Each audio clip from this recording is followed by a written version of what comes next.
In today's video, I'm going to show you how to fix grand totals not working on your pivot table.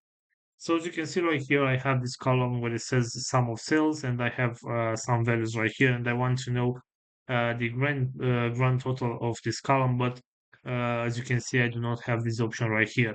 So what I have to do in order to fix that, I'm going to simply click on my pivot table and then right click on it.